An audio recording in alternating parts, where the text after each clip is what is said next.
사정 능력도 98%는 유지가 되더라. 그 외 영구적인 부작용들.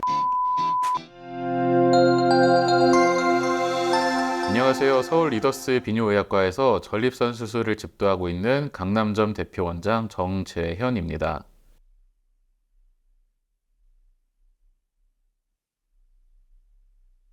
전립선 비대증의 가장 최신 의료 기술인 리줌이 저희 병원에 도입된 지 반년이 되었습니다.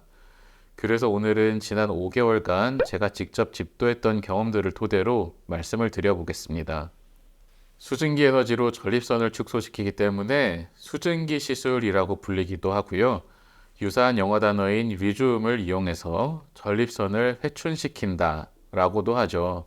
리줌 시스템은 환자 몸에 들어가서 수증기를 주입하는 그 기구는 1회용입니다. 모든 환자가 새로운 기구를 사용하게 되고 수술에 사용되는 관류액과 증류수가 들어간 호수, 관도 전부 다 일회용입니다. 그래서 일회용 장비들이 매우 비싸죠. 몇백만 원씩 합니다.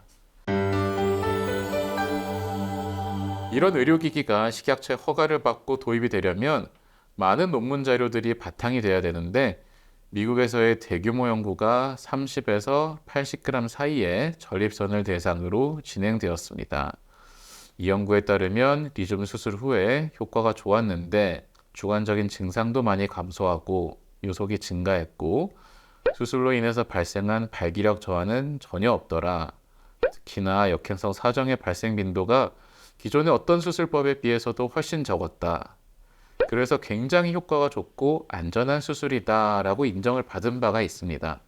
그런데 환자분들이 정말 궁금해하는 건 이런 효과가 얼마나 재발 없이 오래 지속이 되고 영구적인 합병증은 없을까 이런 것들을 궁금해하셨었는데 미국의 저널 오브 유럴로지에 발표된 5년 결과 내용을 보면요. 리줌이 5년간 요속이 증가된 채 유지가 되고 증상의 개선도 유지가 되고 사정 능력도 98% 유지가 되더라. 매우 드물었던 역행성 사정을 제외하면 다른 영구적인 부작용은 없더라. 이러한 결과들이 있기 때문에 리줌이 효과에 대해서는 충분히 믿을만하다라고 말씀을 드릴 수가 있고요. 간혹 5년밖에 유지가 안 되나라는 질문을 받는데 시술의 역사가 10년이 넘지 않은 신의료기술이기 때문에 임상적인 근거가 5년 데이터까지만 있을 뿐 그 이상 장기적으로 효과가 유지될 것으로 예상이 된다 라고 이해하시는 게 맞을 것 같습니다. 자, 그런데 실제로 제가 지난 5개월간 50례 이상 리줌 수술을 직접 해봤는데 리줌 수술 후에 3개월이 지나면 전립선 크기가 약 30% 정도 줄어든다고 알려져 있죠. 실제로 해보니 평균 40% 정도는 줄어드는 것 같았고요. 적어도 30%, 많게는 50% 정도 줄어들기도 했습니다.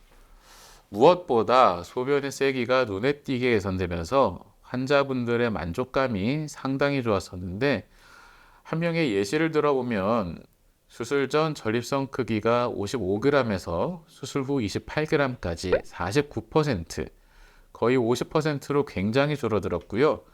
최대 요속이 6밖에 안 되던 것이 수술 후에 20까지 상승하였습니다.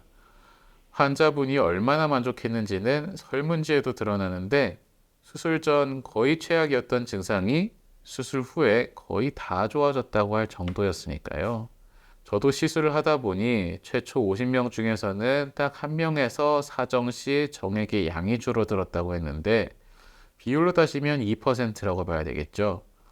하지만 이분도 좀 더 지켜보면 시간이 지나면서 향후에 돌아올 가능성도 있겠고 로봇 수술이라고 불리는 워터젯 아쿠아블레이션이 15에서 20% 정도 역행성 사정이 생기는 거에 비하면 획기적으로 줄어서 거의 안 생긴다고 봐도 되지 않을까 싶습니다. 저희 병원 데이터를 기반으로 학회 발표도 하고 수술 받기 전 고민 중이신 구독자분들께 더 정확한 설명을 드리기 위해서 자료들을 준비도 하고 있습니다. 리줌 시술은 적어도 5년 이상은 증상 개선이 유지가 되고 사정 능력도 98%는 유지가 되더라. 그 외 영구적인 부작용들은 없었다.